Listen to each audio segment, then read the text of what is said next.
2021 में हैं हम। शायद इतनी बेसब्री से किसी नए साल का इंतजार कभी नहीं हुआ था। इस इंतजार के पीछे की दास्तां से हम सभी वाकिफ हैं। लेकिन बीता कल वापस नहीं आता, बहुत सारे सबक देकर जाता है और ये सबक ही काम आते हैं जब हम फिर से अपने ख्वाबों को पूरा करने की ओर चल पड़ते हैं।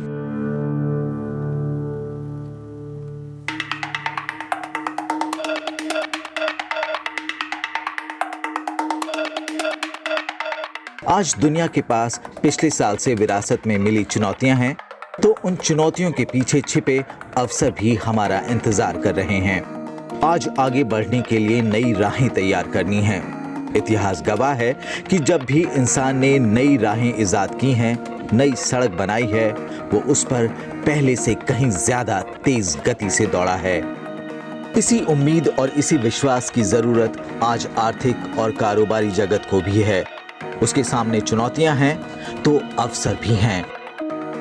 चुनौतियों की बात करें तो हमें ना चाहकर भी कोविड-19 की बात करनी ही पड़ेगी। 2020 की इस भयानक विरासत का साया 2021 पर भी रहेगा, लेकिन इस साल उम्मीद कहीं ज्यादा है। अमेरिका और यूरोप के कई देशों में कोविड-19 वैक्सीनेशन शुरू हो गया है। हाँ, ब्रिटेन में वायरस की नई स्ट्रेन का पता चला है, जो कि चिंता की बात है, लेकिन डॉक्टरों का कहना है कि वैक्सीन से इसे संभाला जा सकता है।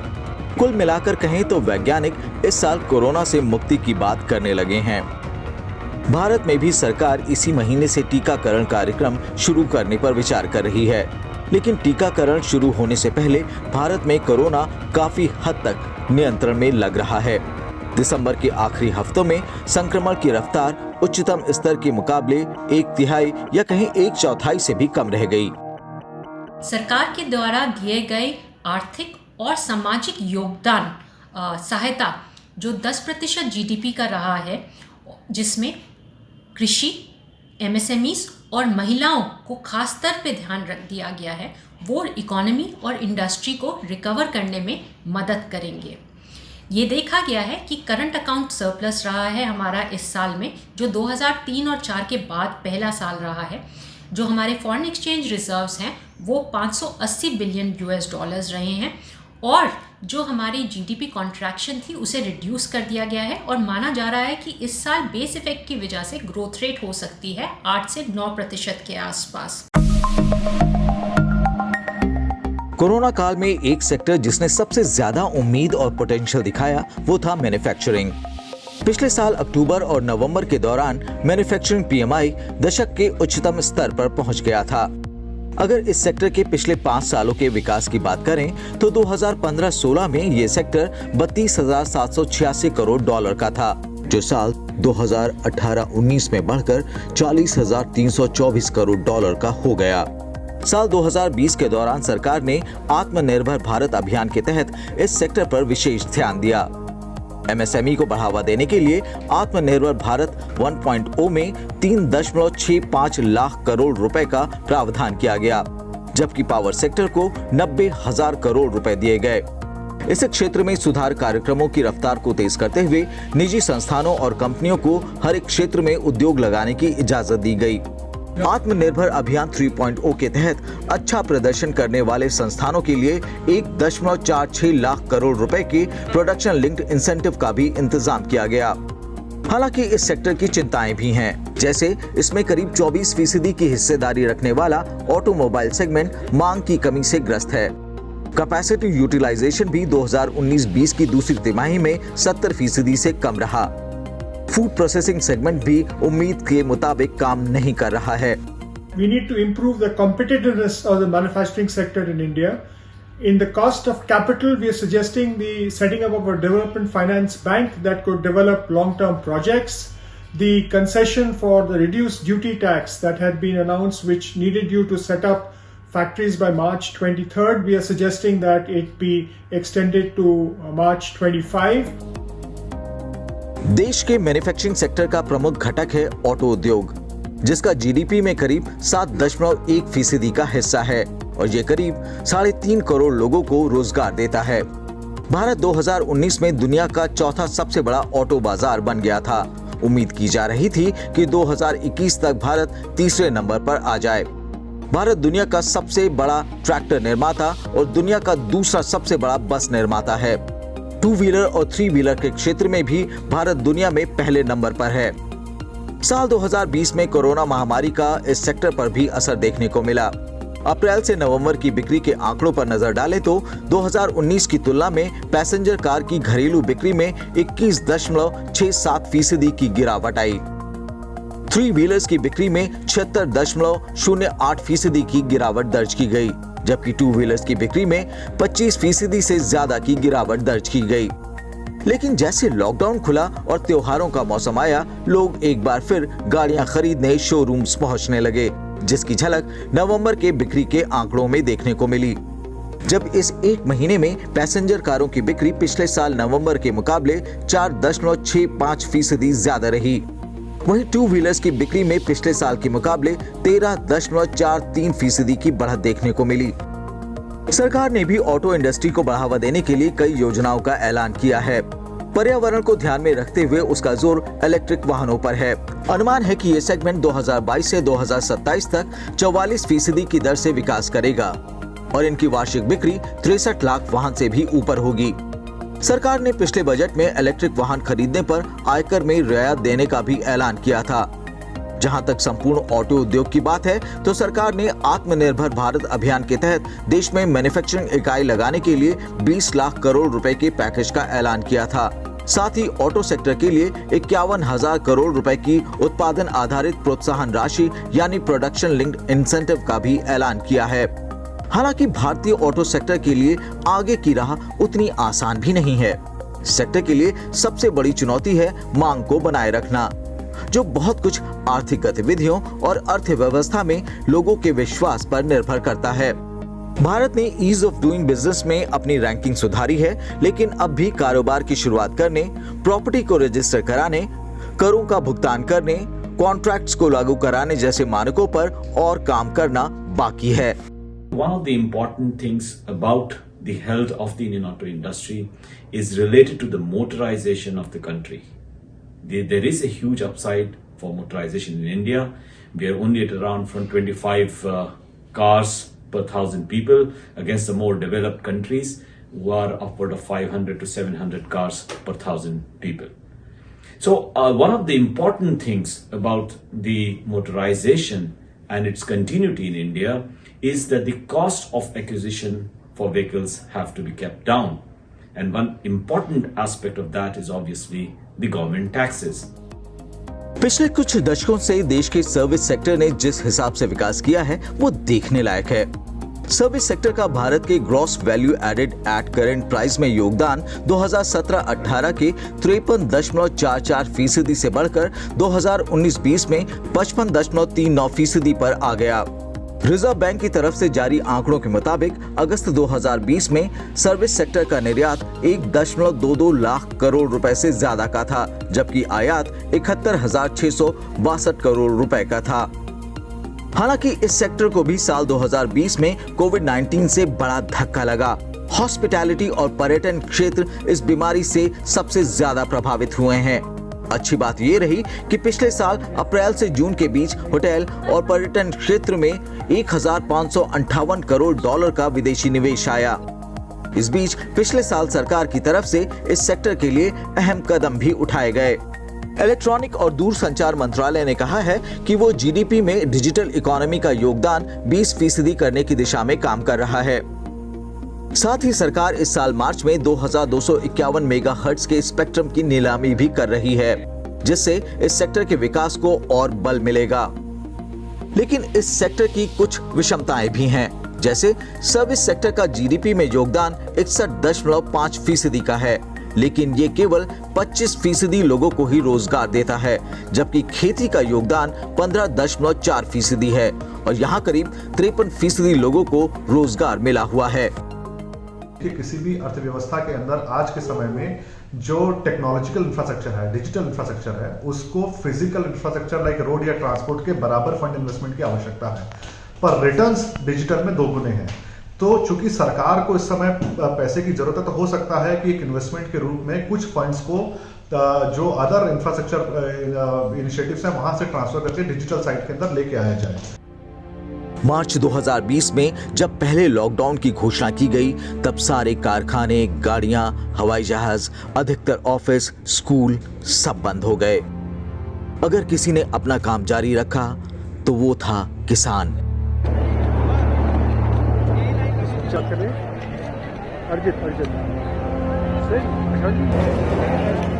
लॉकडाउन के ऐलान के कुछ दिनों बाद प्रवासी मजदूरों के घर लौटने का सिलसिला शुरू हुआ।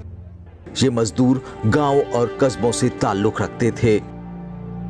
जब ये अपने घर पहुंचे तब इनके रोजगार का इंतजाम भी खेती और इससे जुड़े दूसरे उद्योगों के जरिए किया गया। इस सेक्टर ने दिखा दिया कि आत्मनिर्भरता का मतलब क्या होता है। जब कोविड की वजह से सारे सेक्टरों की विकास दर माइनस में जा रही थी, खेती की विकास दर 3.4% रही। लेकिन इस क्षेत्र की अपनी समस्याएं हैं। इस सेक्टर पर जरूरत से ज्यादा लोग निर्भर हैं, जिससे प्रति व्यक्ति उत्पादकता काफी कम है।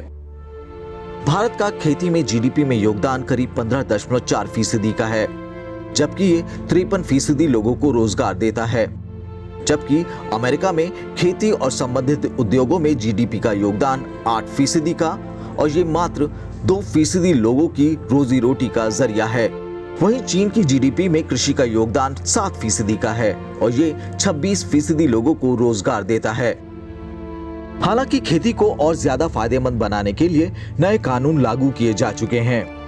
कोरोना को देखते हुए सरकार ने आत्मनिर्भर अभियान के जरिए कृषि क्षेत्र के लिए प्रत्यक्ष और अप्रत्यक्ष रूप से कई ऐलान भी किए हैं। सरकार ने एमएसपी पर जून 2020 में 382 लाख मीट्रिक टन गेहूं खरीदकर एक नया रिकॉर्ड भी कायम किया है। इसके जरिए 42 लाख किसानों से करीब 73,500 करोड़ रुपए की खरीद की गई। 2021 और 22 का जो फाइनेंशियल ईयर है उसके लिए एग्रीकल्चर एक बहुत बड़ा क्रिटिकल रोल प्ले करेगा। तो इसके लिए भी बजट में प्रावधान होने की जरूरत है।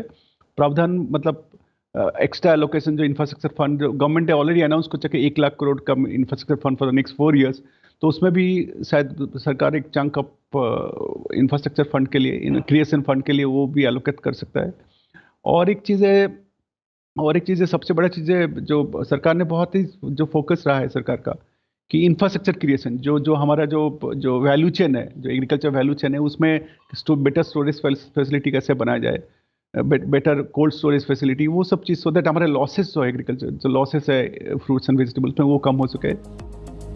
भारत में बात करने से लेकर काम करने, पढ़ाई करने और लेन देन करने के तरीके को किसी ने बदला है तो वो है मोबाइल फोन। कोविड-19 के दौरान भी बच्चों ने ऑनलाइन क्लासेस मोबाइल से की।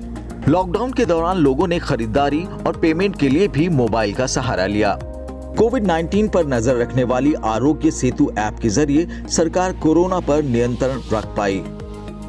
कुल मिलाकर कहें तो बीते साल मोबाइल और इंटरनेट ने अपनी उपयोगिता का एहसास करा दिया। TRAI के ताजा आंकड़ों के मुताबिक अक्टूबर 2020 तक भारत में कुल 117.18 करोड़ टेलीफोन उपभोक्ता हैं, जिसमें मोबाइल फोन धारकों की संख्या 115.18 करोड़ है। कुल टेलीडेंसिटी 86.38% है।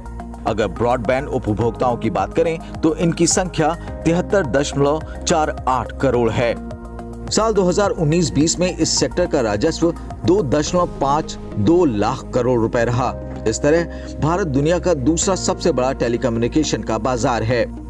अप्रैल 2020 से जून 2020 के दौरान सेक्टर में करीब 3,727 करोड़ डॉलर का विदेशी निवेश आया। साथ ही सरकार मार्च 2021 में नए स्पेक्ट्रम ऑक्शन करने जा रही है। उम्मीद की जा रही है कि जैसे जैसे डेटा की कीमत कम होगी और पेनिट्रेशन बढ़ेगा, टेलीफोन सब्सक्राइबर की संख्या में अगले 5 सालों में 50 करोड़ का और इजाफा होने की उम्मीद है।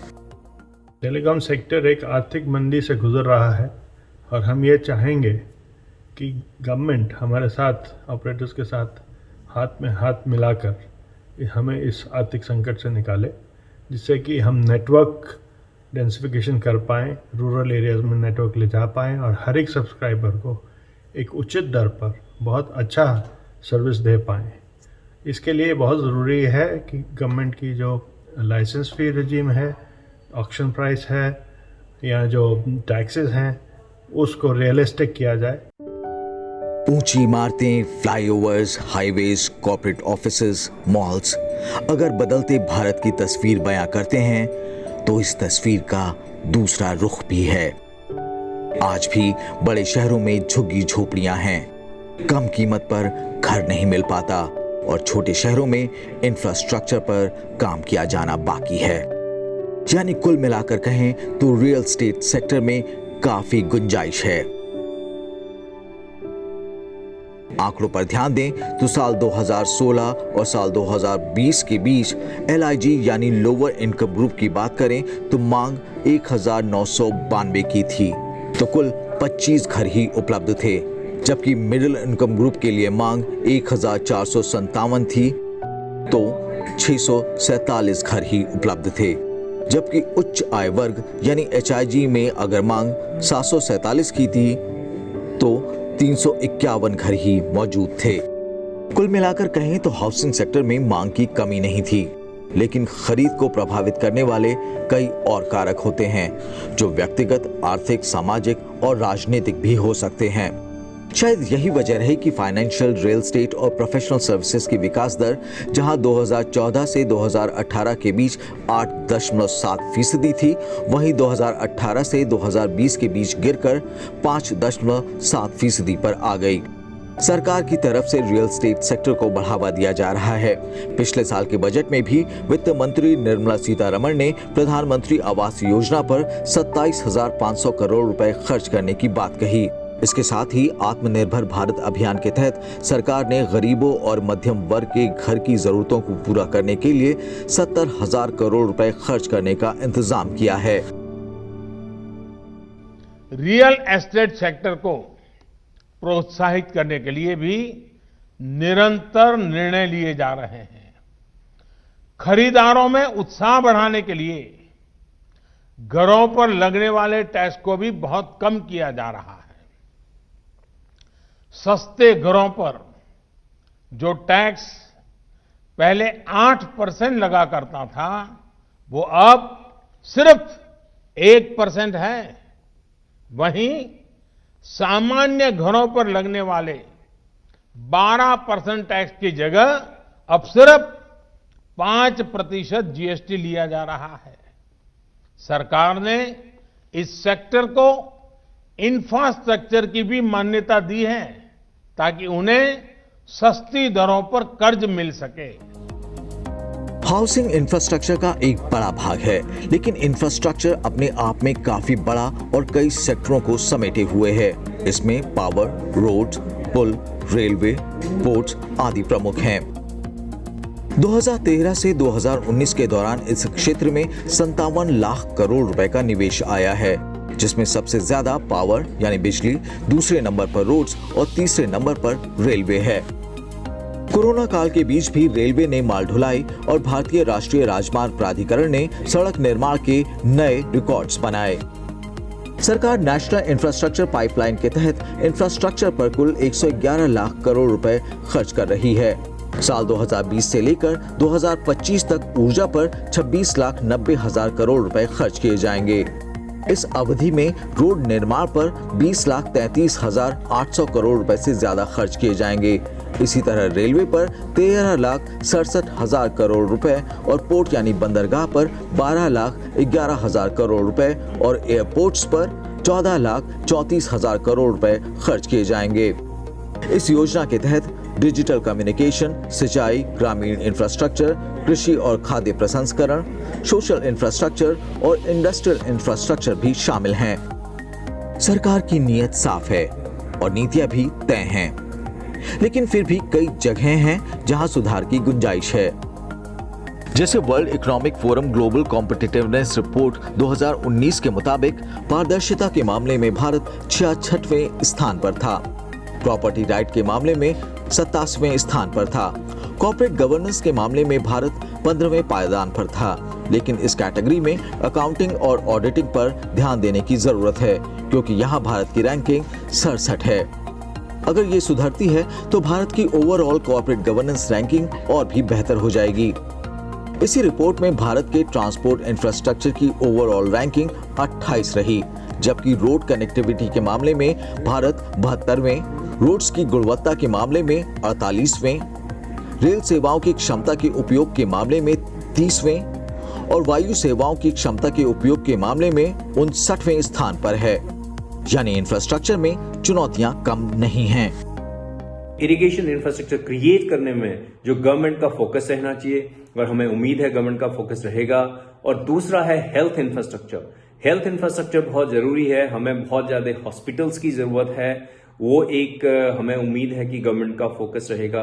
और तीसरा जो लॉजिस्टिक कॉस्ट है, अब हम जो है ग्लोबल इकोनॉमी में कम्पीट करने के लिए हमारे यहाँ जो लॉजिस्टिक कॉस्ट ज्यादा है उसको अगर हमें कम करना है तो हमें अपने यहाँ एक multi modal transport system create करने पड़ेंगे और उसके लिए वाटरवेज में, इनलैंड वाटरवेज में फोकस करना, उसमें खर्च करना, मैं समझता हूँ गवर्नमेंट का जरूर इसमें फोकस रहेगा। भारत के रिटेल सेक्टर ने भी कोरोना काल में जबरदस्त रेजिलियंस या कहें आधारभूत शक्ति का परिचय दिया। एक ओर जहां रेलवे और सड़क मार्गों के जरिए सप्लाई चेन को बरकरार रखा गया, वहीं इस क्षेत्र ने ग्राहकों तक सामान पहुंचाने में अपने कोरोना वॉरियर्स को खड़ा किया। हालांकि छोटे शहरों और गांवों में जहां इंटरनेट और मोबाइल पेनिट्रेशन कम था, लॉकडाउन के दौरान दुकानें बंद थीं, वहां रिटेल सेक्टर को नुकसान जरूर हुआ। लेकिन बाधाओं के बावजूद भारत की रिटेल सेक्टर की क्षमता को कम नहीं आंका जा सकता। 2018 में भारत का रिटेल बाजार 79,000 करोड़ डॉलर का था। एक अनुमान के मुताबिक साल 2026 तक ये 1,75,000 करोड़ डॉलर का हो जाएगा। इस बीच ई कॉमर्स का बाजार 2026 तक 20,000 करोड़ डॉलर का हो जाएगा। फिलहाल रिटेल सेक्टर में असंगठित क्षेत्र का हिस्सा 88% का है, जबकि संगठित क्षेत्र का हिस्सा 12% का है। अनुमान है कि साल 2021 तक संगठित क्षेत्र का हिस्सा बढ़कर 23% तक का हो जाएगा और इसका आकार 14,000 से 16,000 करोड़ डॉलर के बीच होगा। व्यापारियों के लिए सरकार कुछ इस प्रकार की नीतियां लाए जिससे कि देश का घरेलू व्यापार भी अच्छा चले और हम निर्यात भी ज्यादा से ज्यादा कर सकें। इसके साथ साथ ई कॉमर्स पॉलिसी के लिए भी बजट में कुछ न कुछ घोषणा होनी चाहिए। वहीं जीएसटी और अन्य टैक्स के लिए एक संयुक्त समिति का गठन होना चाहिए जिसमें अधिकारी हों और व्यापारियों के प्रतिनिधि हों और कोई भी संशोधन या जीएसटी के विषय में कोई भी निर्णय हो तो उस कमेटी से बातचीत करके हो। भारत सरकार ने कोविड-19 की काली छाया से उद्योगों को निकालने के लिए भरसक प्रयास किए हैं। उद्योग जगत को उम्मीद है कि वित्त मंत्री निर्मला सीतारमण इस साल के बजट में प्रगतिशील और रचनात्मक सुधारों का ऐलान करेंगी।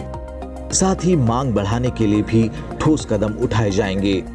2021 का साल चुनौतियों भरा होगा, लेकिन इस चुनौतियों में अवसर भी हैं। भारत के पास मौका है दुनिया में अपने आप को एक नया मुकाम देने का।